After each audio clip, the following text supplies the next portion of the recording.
The new Nissan Leaf was unveiled last September to great fanfare, as Nissan launched a months-long global marketing offensive to trumpet the arrival of its second-generation mass-market electric car.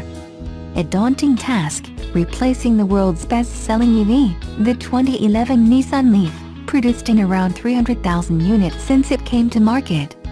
Nissan was the first automaker to aggressively pursue the EV market, but had not followed up with a new product since.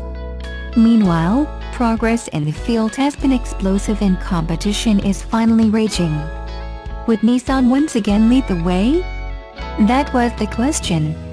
The Japanese car maker confidently hailed this new Leaf as the world's most advanced mass-market electric vehicle and, since its September launch, media outlets have followed suit with rave reviews and generous awards as 2018 World Green Car, Best Electric Car. New generation driving assistance systems such as propellant and the e-pedal got all the attention. Global sales to core markets started in January after an early opening in Japan, and total orders have since surpassed 40,000 units with strong sales in all continents. But beyond the hype and good start, is the new Leaf living up to expectations? The most obvious issue for any new electric car model is to address the age-old fear of range anxiety. With early EV models such as the first Leaf only managing about 100 miles on a charge, this is easily the main factor preventing mass adoption of electric vehicles beyond enthusiasts and short-distance commuters.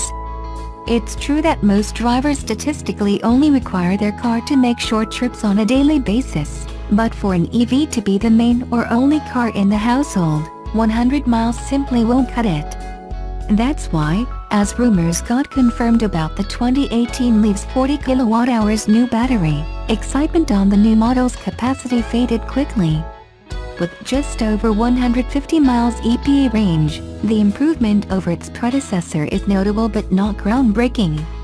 The original Leaf had itself been improved to 30 kWh over time. While appealing to more customers, it falls short of catching up on market rivals, let alone leading the way.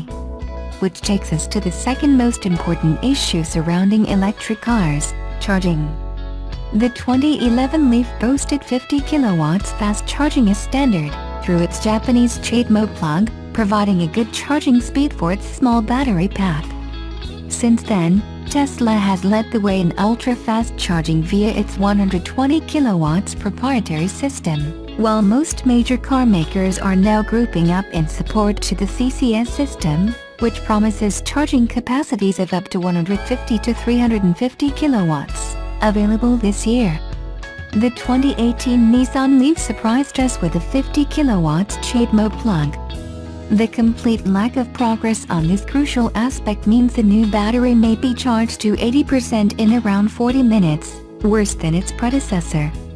It's true that possibly up to 80 to 90% of charging will be done overnight, when speed doesn't count as much, but the low spec puts another nail in the coffin for long-distance travel with this car. And it's not the end of the bad news.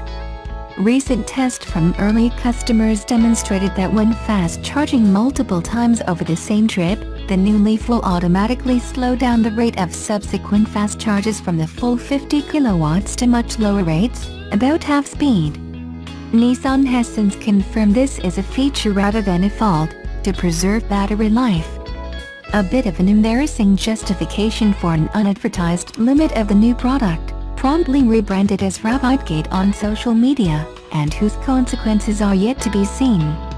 This flaw alone could quickly turn the narrative about the new Leaf to a completely different direction, as initial orders are fulfilled and new noteworthy competitors such as the Hyundai Kona Electric, Kia Niro EV and Tesla Model 3 become available. With the first cracks in a so far idyllic picture starting to surface, it's doubtful if Nissan will be able to continue its electric ride unscathed for much longer. They still may have a card up their sleeve, the long-range 2019 Nissan Leaf.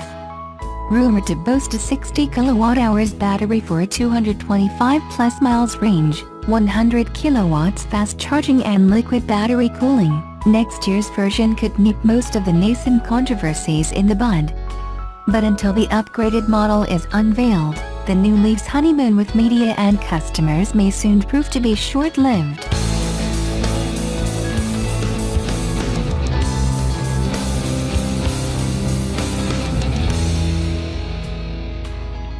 The Highway Loss Data Institute, HLDI, has released a new report showing Subaru vehicles like the new 2019 Forester and Ascent with standard eyesight driver assist safety system significantly reduces insurance claims.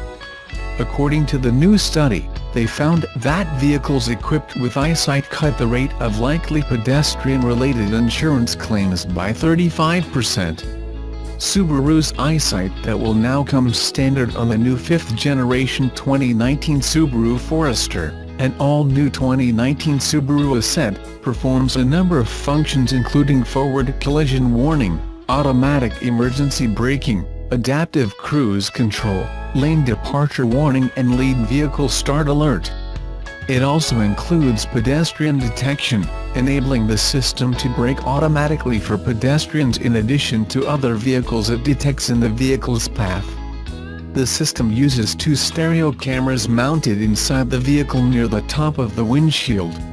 Subaru began using eyesight, with black and white technology on US vehicles like the 2013-14 Legacy and Outback and the 2014-16 Forester. Subaru introduced their second-generation eyesight, using color cameras, on the 2015 Legacy and Outback, 2015 Crosstrek and Impreza and on the 2017 Forester. The improved new generation eyesight has longer and wider detection ranges and other improvements. HLDI Senior Vice President Matt Moore says, "The data clearly show that eyesight is eliminating many crashes, including pedestrian crashes." The HLDI study compared the rate of insurance claims per insured vehicle year for Subaru vehicles with eyesight, compared with the rate for the same models without the optional system. The first-generation system reduced claim frequency 33%, while the newest second-generation system lowered it 41%. Today, all models except the BRZ and WRX STI are available with a new generation eyesight. For the first time, the 2019 Subaru Forester will now come standard with eyesight. Reduced insurance claims will likely translate to lower insurance costs for consumers. Moore says, "Subaru has taken a good system and made it even better. It's great to see the company moving quickly to deploy the technology through its fleet."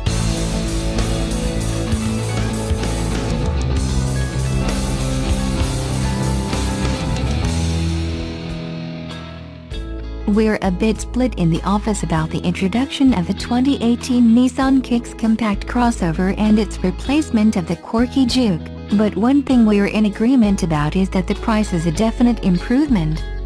The base model 2018 Nissan Kicks S starts at $18,965, which is more than $2,000 less than the base model Juke in its final 2017 model year. There are 2 more trim levels above the S2. The mid-level Kicks SV starts at $20,665, and the top-level SR starts at $21,265. The top-level SR is just $40 more than that base-level Nissan Juke. In addition to the lower price, the Kicks offers a few other advantages over its predecessor. Its estimated 33 mpg combined fuel economy rating is 4 mpg better than the most efficient front-drive Juke. It also has nearly 15 more cubic feet of cargo space behind the rear seats with a total of 25.3. But on the flip side, the Kicks has much less power and torque at 125 horsepower and 115 pound-feet, and there isn't an optional all-wheel drive system or a manual transmission. All Kicks models come with standard automatic emergency braking, automatic headlights and a rear-view camera.